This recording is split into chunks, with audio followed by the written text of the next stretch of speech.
Good evening, viewers, and welcome to another session of Mazungumzo. This is your host, Dr. Gilbert Gicharu Githere, coming to your home with another session of Hegel and the subject of others.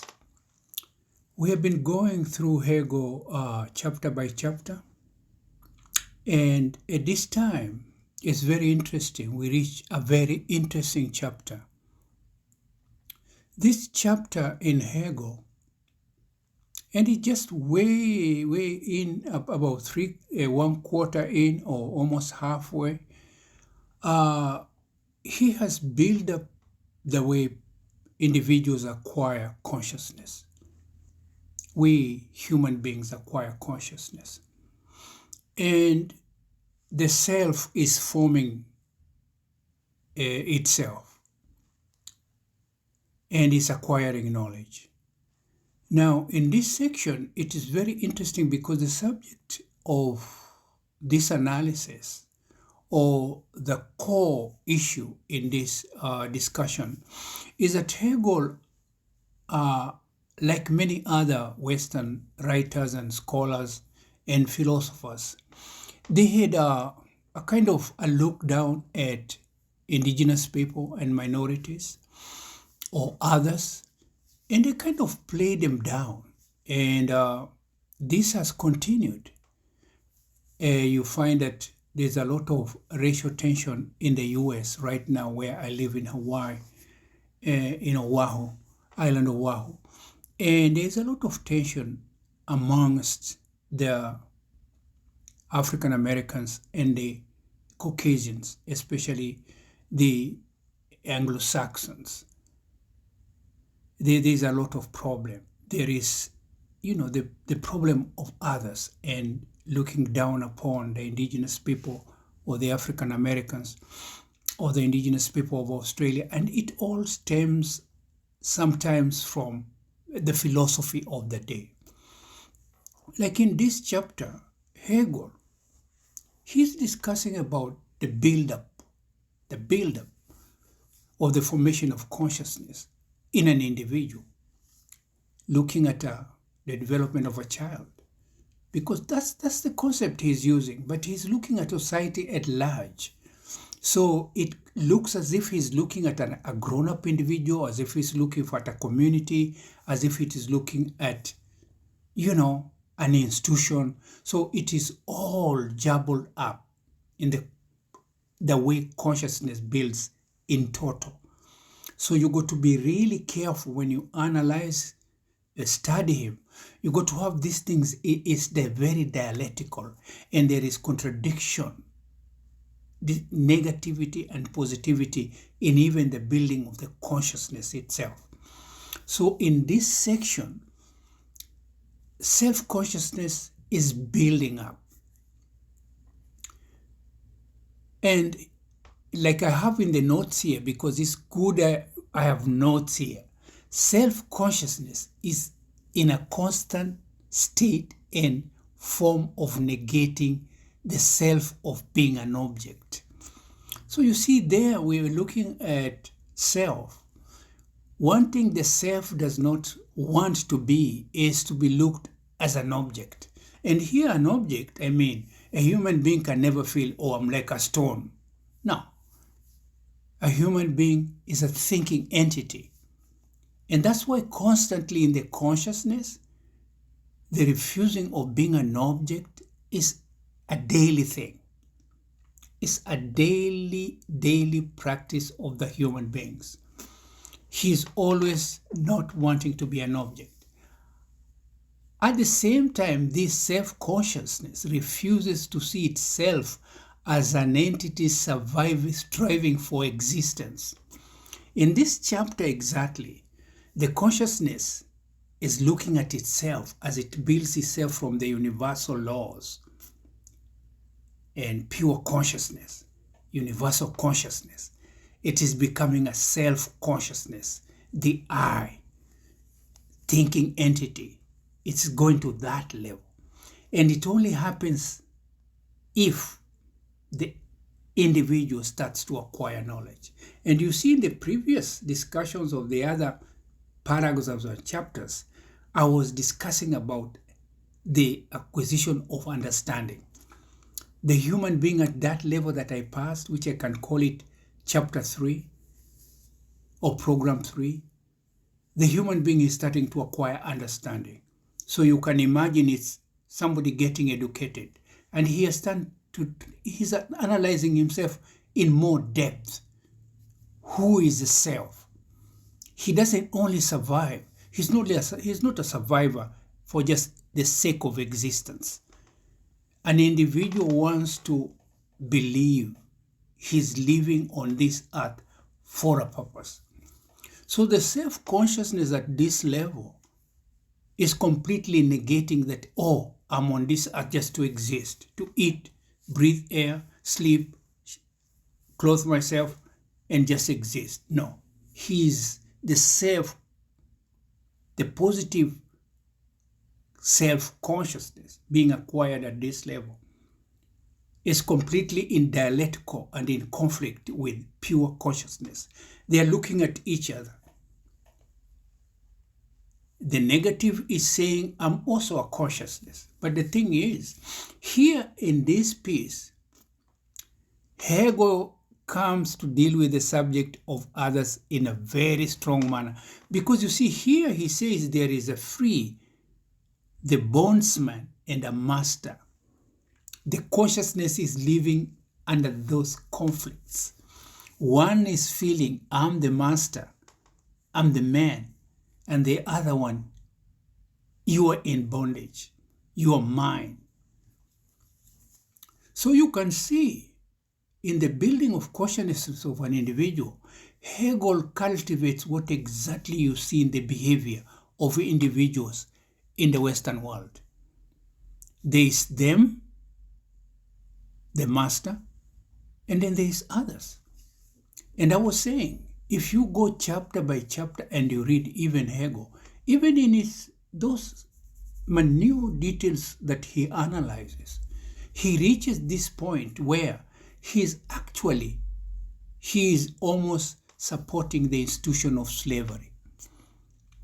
Because you must realize Hegel is writing this, and the institution of slavery is forming, and there is a big conflict in the Americas as the African Americans want to liberate themselves in 1862 during the Lincoln time. So he's writing exactly at the time when others is really a sensitive subject. And he brings it in because you see the survival of an individual in the Western context. He has to use resources or access resources and take more than the others. That's why they are 1%. 1% of the American population owns the whole wealth of the country. It is right even now a very big subject. And it's like that. And you can see it is supported even by the philosophy of the day. As I go through these things, you're going to see that now, up to now, it has the self-consciousness has shunned those characteristics, showing that it strives for existence. Instead, it has strived for freedom. The consciousness that is self-conscious and it is the master consciousness within in the formation of the self is actually taken upon itself the will, the Kantian. It is using its will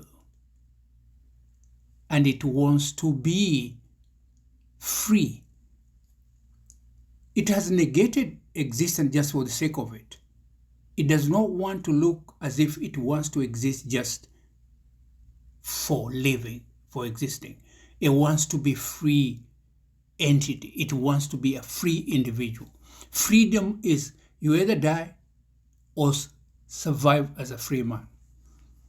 So that an individual in the kingdom of wills, as a Kantian has it, it wills everything for itself. So even in a book written by John Rawls, a guru-in-law, A Theory of Justice, it starts the same way. the veil of ignorance. How do you divide resources and how much does an individual get in a place or society where there is free ownership of property? How much is an individual allowed to own? And it is actually, he can own as much as he can acquire through his own effort and just means of acquiring. He can acquire as much as possible. And that's why there are so many wealthy billionaires in the US and so many poor who have so many poor people who have so little, because that's the way it goes. And the thing is, in the theory of justice, after the utility, you get as much as you're able to utilize comfortably and fairly. But that utilization of the utilities, you can acquire as much as you can. So not to deviate from the section we have here, because the individual, he has said he wants freedom more than just existence. He doesn't just want to enjoy the resources. He has to have a purpose on this side. Satoism, negating yourself for a bigger thing. Because the other chapter following is Satoism. Those people who can strive under very difficult conditions to acquire what they want. They can hold their desire. They do not love luxury. They just hold themselves and they can suffer as much as possible, but striving to build a strong company or institution. That's the belief with the individualism of the West. But at the same time, it has components of exploitation because the aspect of others is so emphasized. The pure consciousness, which is the negative side of the consciousness that is building up, retreats onto itself and it kind of accepts its position. It says it is going to take a dependent position. It is dependent on it wants just to exist. So you can see it is put in a position. This is Hegel now. You must remember. He has created one weaker, pure consciousness is receiving the raw end of the stick, or the hot end of the stick, as they say. And the master who Hegel builds has all the powers. And sadly, in this chapter, it is so appropriate. That's why I'm emphasizing this discussion, because here now is where you can see the individual in the Western philosophy. There is him, that means the master, and the bondsman. And it's an accepted factor because he analyzes it very ably. And he doesn't criticize the consciousness which decides to be dependent on the master for its survival. It is built in its bondmanship. It is led to survive that way in this buildup of consciousness. So you can see there is two consciousness striving to death against one another. Because in this position that these two consciousnesses are put, self-consciousness, the positive one, and pure consciousness, which originates from the universal law and comes down becoming the opposite of the self-conscious, is actually the dependent. Is made to be the dependent. And it is given the raw end of the stick. And the bondsman, it is also told by Hegel that he lives to satisfy his desires, bodily needs. So you can see it is put in an awkward position already. And this is consciousness, but at the same time, it manifests itself just exactly like that, because when you acquire consciousness, the consciousness you acquire that there is other and there is you as the master manifests itself in the institutions that are externally built by the individual that the consciousness has been built in the way I am narrating. So you can see in the philosophy of the West, it is clearly that they feel there must be a group of people who must be oppressed. It's an interesting thing. There are poppers on our discussion, but that is normal in the internet of nowadays. Don't pay any very important interest in that. And now, as you continue reading and as I'm talking in the background, you can see we have reached a place where now the self has built itself. There are two consciousness. One is for freedom and one is for bondage.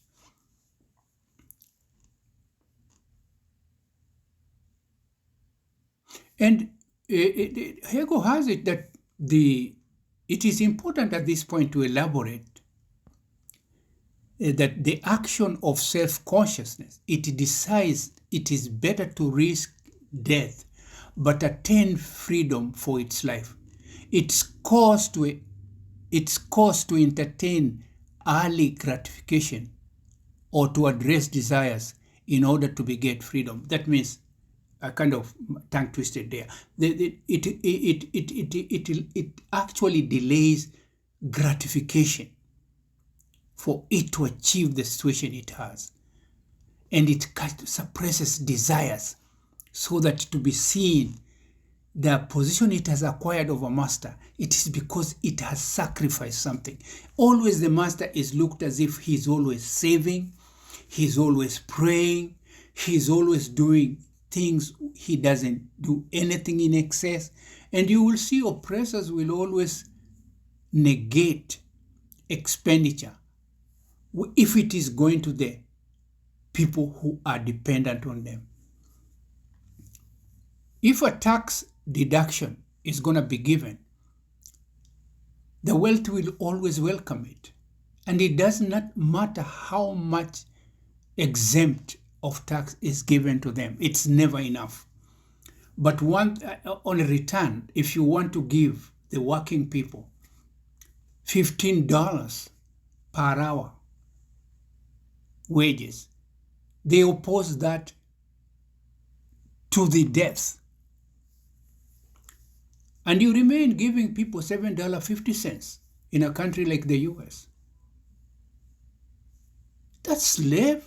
That definitely is not enough for anybody in the US imagining the living expense and how things cost in the US. But that's now the practical side of what I'm discussing. Because those kind of things now, what I'm talking here about, the two consciousness, one of the bondsman and one of the master that Hegel really emphasizes in his book, is exactly what happens in the institutions. Because the bondsman who Hegel is discussing in his book, The Phenomenology of Spirit, is actually the labor, the exploited labor in the West. That's the consciousness. That's the equivalent. The master manipulates that labor, which he terms has volunteered itself for his service. The substitute of the bondsman is from free will. It has free will the labor to him. That's the most interesting thing about Hegel and the way he looks at that consciousness, self-same consciousness, as it looks at itself, one positive, one negative. Within the self, it's really contradictory, but is a reflection of the society that the West forms outside the mind. So I told you, for you to understand what's happening in society right now, you have got to dig deeper. And if you read Des Capital by Karl Marx, he's looking at this labor I'm talking about, this consciousness that is the bondsman. It is the one Karl Marx digests in Des Capital to show how capitalism exploits labor to create 1% of the rich group in the country. It's exactly the same thing. And this thing, the scrutiny of self-consciousness in Hegel's point of view is able to happen because the self is acquiring knowledge. The acquisition of knowledge helps the self-consciousness that is building to decipher different things in the society. Within itself, as it builds its ego and its being, absolute reality, absolute truth, it uses knowledge. These things cannot be possible if there is knowledge acquisition. And the knowledge acquisition, as I said, is a factor of language, full stop. I would like to correct a small thing I said in the other program, if you have watched it, about the memory being so important in acquisition of knowledge more than intelligence. In the book Moonwalking with Einstein, the writer is actually Joshua Foer, F-O-E-R. I had said is David, is Joshua F-O-E-R, Foer, Moonwalking with Einstein. I would like to make that correction because you see, when you're talking about deep things like this, you need to kind of be seen. You should make such a mistake of giving the wrong name to a big scholar like that one, who wrote an important book because it showed memory, which the indigenous people used to keep their knowledge, is just as important as a written word. Memory is a very key thing in the way you pass your knowledge. You kind of can acquire knowledge and archive it in your mind or store it, and you can pass it in a very pure form to other members of the society. So it doesn't mean if you don't have a written word, like you don't write exactly like the way the Western world, the Westerners write, it doesn't mean you cannot pass knowledge to your community or to your people. No, this is just a correction. Now, another thing which is so important in this section of master and bondsman is that even the master himself reaches a point. It's an equalizer. He realizes at one time in his life, he will die. He is not immortal. He is mortal. One time he will cease. Now, this is like an equalizer, because at the same time you must realize, when you realize there's a bigger thing which, no matter how much power you have, will bring you to an end. You have a finite, you don't have an infinite being. Your power also is kind of checked by that bigger power of somebody you cannot even start to address. And that's why the phenomenology of spirit is actually trying to address consciousness. and to acquire a certain level of consciousness such that it arrives to say, there is a supreme being, and that's why I am not immortal. I am mortal. One time come to an end. And that's why the supreme being becomes the last address of Hegel. And he is like the foundation of Western religions, because he arrives at the necessity of a supreme being. So you can see that in this discussion, which I have these notes, you can actually look at them as I talk. It is that although the ego of the self-consciousness, the positive one, which Hegel terms the master, although it feels it is the one, when it comes to the fact that it has got to address itself to death, the subject of death, then it is cut to size. And also the master consciousness also strives privately, because in taking the position of Sotoism, ability to suffer while you progress, sacrificing the self, is also an element, is also a kind of negation. So as he looks at the bondsman and exploits him and uses his labor, also he has sufferings and things to address, because he has to address his final days on earth and how he lives comfortably on earth. He strives to save, he strives to work, he strives to think about his wealth and to organize it. And this is not small matter. He has days, nights that he can't sleep. So apart from saying he is the master, he has also a raw end from a bigger subject and a bigger being of trying to survive. Until next time, this is your host, Dr. Gilbert Gicharu Githere, saying ciao ciao, and I'm calling this program 4.